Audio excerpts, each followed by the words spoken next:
Hades is just like, yeah, this is where I keep all my big rats. All rats go to hell. I didn't have anything left over for the last part. I didn't think you would get this far, so have some rats, I guess. How do you determine the value of a good game? There's a massive segment of the gaming market that looks at the length of a game as a value proposition. You get the $1 for 1 hour equation thrown around all the time. If I pay $60 for a video game, I should get at least 60 hours out of it, right? And companies have kind of responded in kind. You know what we're talking about. Run over here for this. Go see Cloud's landlord and rent a room and go fix the water filter. You know what? Okay, the water filter gets a pass, but all that other stuff is just padded out, and it's something we really don't need. So having said that, does a game like Hades, where you fight enemy after enemy, room after room, boss after boss, just trying to claw your way out of hell, only to die and get sent back to the beginning? Does that sound like fun? No, it doesn't. It sounds like a bad time. But is it fun? Oh man. Does hell ever feel like heaven?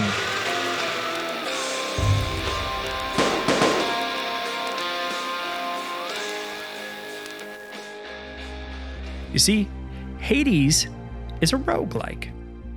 And if you're unfamiliar with what that means, it is a game that's almost entirely made up of procedurally generated rooms and random enemy encounters, offering a near endless degree of replayability, which is obviously very attractive to somebody who has a limited budget for games.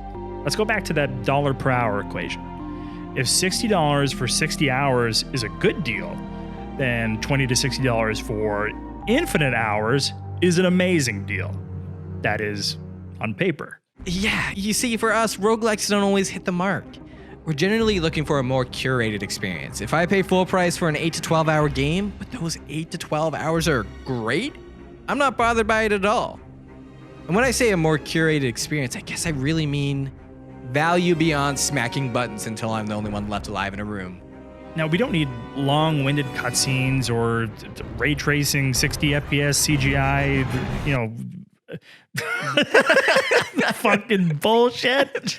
We just need to feel like we've gone on a journey and found that style of game doesn't necessarily lend itself to a randomized combination of shit thrown together by a computer. It's important to say all this because creating a layered, rich, story-based experience is, ironically enough, exactly what motivated Supergiant Games to make their 2020 hit Hades a roguelike in the first place. They experimented with a style of drip-fed storytelling in previous games like Pyre, but due to the lack of variety in gameplay, many players just simply didn't experience that. In Hades, you play as Zagreus, son of Hades and born in hell. After finding out that you've been lied to about who your mother is and the circumstances of your birth, you decide to do everything in your power to climb your way out of hell and beat up your dad.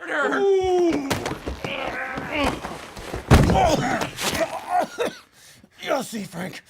One day I'll punch you right in the face, and then you'll respect me. I'll believe it when I see it, muchacho.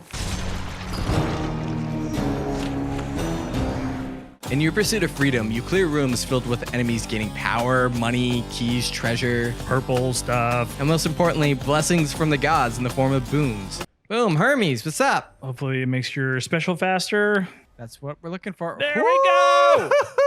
Let's fucking go! This is what makes it so addicting. As you clear out a room, you're usually given the option where you want to go next, showing you what the reward that awaits for you is, or the god or goddess. Okay, so, yeah, come on. I mean, you do need health, but this is... But this is 2 boons for the price of 1. 2 boons. Too boon to be true. And as you gain power, it can drastically change how you play. Like having Zeus summon lightning down for you as you string together a quick combo for added damage. Or you bring in my boy Poseidon and push away all fears and problems that you have, giving you the literal power of the gods, making you all powerful. Until you're all dead. I don't like this setup. This stage, the way that it's... Oh, yeah. Oh, see, you're not playing on the upgraded ones. These are all stronger versions of the bosses that I'm playing against. Yeah, that doesn't sound fun at all. It is. It's a blast, dude. Yeah, whenever they're like, do you want to make it harder? Do you want to put fucking little the chastity cage in your dick? And it's the exact opposite of what I want from this game. I want to go into these rooms and breathe on these enemies and fucking knock them out. But this time, you can use what you found to upgrade yourself, develop your relationships, piece together more of the story, and more, all before you ready yourself back up for another round. Narratively and thematically, all the pieces fit. And when you die in a tough boss fight, you can grind your teeth and yell, well, fuck you. I wanted to go back anyways so I can go talk to my big, strong, powerful girlfriend. That's right, they even packed in a dating sim. Your options are Megaera, first of the Furies, Thanatos, Death himself, or even Dusa if you're a true freak. They are characterized so well. The complicated relationship and banter they share with Zagreus and how they grew was such a highlight for me. Have you got to the banging with Meg? No, is that a thing? You go to the bedroom and stuff? No, what the fuck? I'm maxed with Got her. it twice. What the fuck? She just doesn't like you that way, dude. What the You guys are fuck? just friends.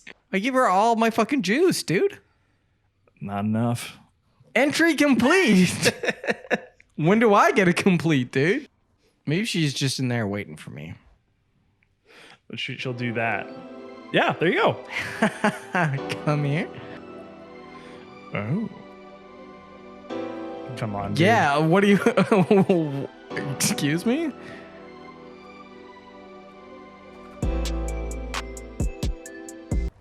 Are we good? Or do we need to go to the pharmacy? But all this leads to you getting back to the game, jumping in with new abilities, new items, and even new weapons, figuring out what works best for you as you try again to escape hell. And the way the game incentivizes you to really mess around and try everything is nice. The shield being one of the most surprisingly fun things to throw around like Captain America, bing-bonging around the room. But even weapons I completely wrote off early game, I never did use. I mostly just used the shield. But regardless of how you play, it's action with a bite and gameplay that has you zooming around the stage. It's so addicting and I couldn't pull myself away from it. Seriously, I expected this game to just be a game I played a few rounds here and there, but it didn't let me. It held me hostage and I was glued to the couch, lying to myself as I said I would stop playing after one more try. You're really doing a trove for some fucking gems, huh? Yeah, dude, because I like pimping out my little house. I go home and get like a little rug for my apartment. Man, I wouldn't even bend over to pick up some gems. See, that's the difference between you and I. I'll bend over anytime. All the action, the gameplay, the characters, the story, every good word you've heard, all the praise that's been sung. It's true. All of it. Hades just might be the best the genre has to offer. It's worth every dollar, and we can't wait to get back to hell. Thank you guys so much for watching the video. I just wanted to say we are so close to hitting that 1 million sub mark, so make sure you hit that button, ring the bell, and sound off in the comments. By letting us know what gods, boons, and weapons you love most in Hades down below.